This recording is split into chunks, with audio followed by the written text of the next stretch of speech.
हुजूर रफीक मिल्लत की शक्ल में हम सैयदना आले रसूल अहमदी का दीदार कर रहे हैं और हजरत साहब का दीदार बिला शक व बेगुमान ताजदार मारेरा गौसे ज़मान क़िबले जिस्म जान अबुल फज़ल हुजूर आले अहमद हुजूर अच्छे मियां मारे रबी रज़ी अल्लाह तआला अन्हु का दीदार है। अब ये दीदार की गर्दान अगर करता चला जाऊं तो मेरा आधा घंटा इसी में खत्म हो जाएगा। बस ये समझो कि इन पर तजल्लियात व अनवार की बारिश हो रही है और उसकी हम ज़ियारत कर रहे हैं।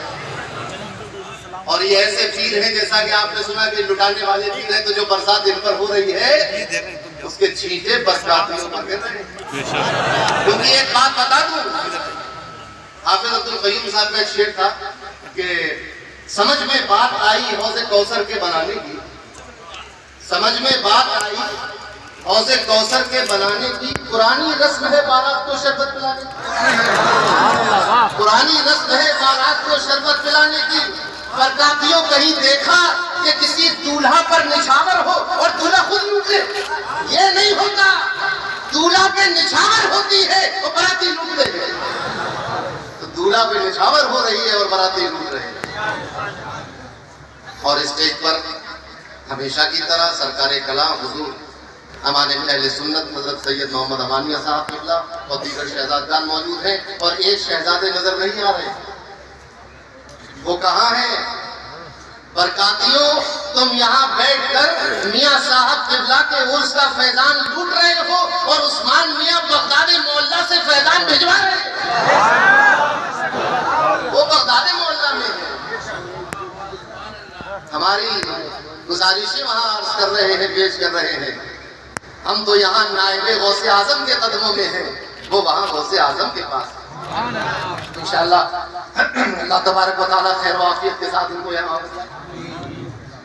तकरीर तो एक भरपूर हो चुकी और मैं कोई ऐसा मुकर्रिर भी नहीं हूँ। कल के मुशायरे में बिरादर मोहतरम जनाब डॉक्टर अहमद मुश्तबा सिद्दीकी बदायूनी साहब ने ये कहकर अपनी गज़ल पढ़ी कि मैं बहुत सादा ज़बान की गज़ल पढ़ रहा हूँ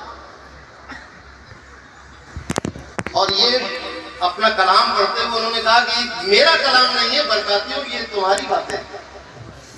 तो डॉक्टर साहब अगर मेरी आवाज़ सुन रहे हो तो मैं उनसे अर्ज करता हूँ कि जिस शहर के वो है उसी शहर का मैं भी हूँ। अगर वो नज़्म में बरकातियों से बातें कर सकते हैं तो मैं नज़्म में बरकातियों से बातें कर सकता हूँ। अगर वो आसान लहजे में गज़ल पढ़ सकते हैं, मैं आसान अल्फाज में बात कर सकता हूँ। तो आज बहुत ही आसान लहजे में सोचता हूँ कि बात करूँ। वैसे भी गवारों का लहजा आसानी होता है। ताजुल ने अर्ज किया था गौस पाक की बारगाह में कि हम तो ज़बां भी मेरी तहतानी है या महबूब सुभान, हम तो एक छोटे से शहर के रहने वाले हैं। गरज ये कि शम्स मारेरा का पट्टा गले में पड़ा हुआ है, मशाइखीन मारेरा की तवज्जुहात है और सरकार नूर के उर्स की महफिल है। अभी आपने सुना कि हजरत साहब ने फरमाया कि मैं तुम्हें मारेरा से बाहर जाने और मारेरा में रुकने का हुक्म नहीं देता, मगर इसके बाद अगर मियाँ साहब क़िबला ने अपने बुजुर्गों के इशारे पर किसी शहर में रहना पसंद फरमाया तो अल्हम्दुलिल्लाह वो शहर शहर बदायूं है। और आज भी बदायूं के अंदर मियाँ साहब जब तशरीफ लाते थे तो जिस घर में क़याम होता था उसका नाम था खाने अबुल बरकात। खाने अबुल बरकात उस घर में तशरीफ लाते थे। अहमद भाई की दादी का घर था। अब हुआ ये कि कुछ ऐसे हिस्से बंटवारे हुए कि वो घर चला गया एक दूसरे साहबजादे की मिल्कियत में, उनकी वालदा के हिस्से में आया और उनके बेटे को मिला। अब ये हुआ कि उन्हें घर बेचना है तो खाने अबुल बरकात बिक रहा था। न जाने कौन खरीद देता। महबूब इलाही के घर को एक मारवाड़ी न खरीद दिया, सुना दे, न जाने कौन खरीद देता, मगर जिसको घर दे दिया था वो बहुत मजबूत था। उसने कहा कि ये घर तो मुझे मिल चुका, अब इसको कौन खरीद सकता, अब इसको कोई और नहीं खरीद सकता। बहुत लंबा वाकया है, मगर हुआ ये कि तय हुआ कि हुजूर अमीर मिल्लत से कि हुजूर आप ले फरमाया ले लेंगे। मगर जिनका घर था उन्होंने कहा कि भाई मेरा भांजा भी कह रहा है तो मैं उसको देखूं, क्या करूं। बहरहाल होते हुए ये हुआ कि फिर उन्होंने नहीं लिया गया। आखिरकार लौट फेर के मारेरा का माल मारेरा में आ गया। जाकर देखें जुम्मी चौक पर, जब इधर से आप जाएंगे तो सीधे हाथ पर बोर्ड लगा हुआ है, हुजूर अमीर मिल्लत की मिल्कियत है। और अहमद भाई इस बात पर बहुत खुश थे कि बताइए हमारा घर जो है वो बाहर शरीफ कोई आया। मैंने कहा अहमद भाई पूरा बदायूं किसका है? ये तो हिंदुस्तान के कानून के मुताबिक एक कागज के टुकड़े पर बैनामा करा लिया है हुजूर अमीर मिल्लत ने, मगर आज से 200 साल पहले पूरे बदायूं को गौसे आजम ने विलायत के कागज पर लिखकर शम्स महरा मौलाना के नाम लिख दिया। पूरा शहर शम्स महरा का, पूरी बस्ती शम्स महरा की है। आपने फरमाया कि गौसे आजम ने बदायूं शहर मुझे जागीर में दे दिया, तो वो जागीर पूरी आपकी। तो अल्हम्दुलिल्लाह मियाँ साहब का उर्स है, मेरी तो मत कट जाती महाराज शरीफ आगे भी क्या बोलूं क्या ना बोलूं, क्या कहूं क्या ना कहूं। अल्लाह के नेक बंदे, अल्लाह के बरगुज़ीदा बंदे, नबी करीम सल्लल्लाहु अलैहि वसल्लम के मुती और फरमाबरदार बंदे जो होते हैं उन्हीं को वली कहा जाता है। अब मारेरा शरीफ का मामला ये है, 7 अफ्ताब है, मगर साहिब तस्करे नूरी लिखते हैं कि 7 नहीं है 9 है। और मेरे पीर मुर्शिद फरमाया करते थे कि बेटा ये 7 और 9 के चक्कर में ना रहो, तुम तो बदायूं के हो, मारेरा में पैदा होने वाला हर बच्चा तुम्हारे लिए कुतुब की हैसियत होगा। तो यहाँ तो वलियों से भरा हुआ खानदान।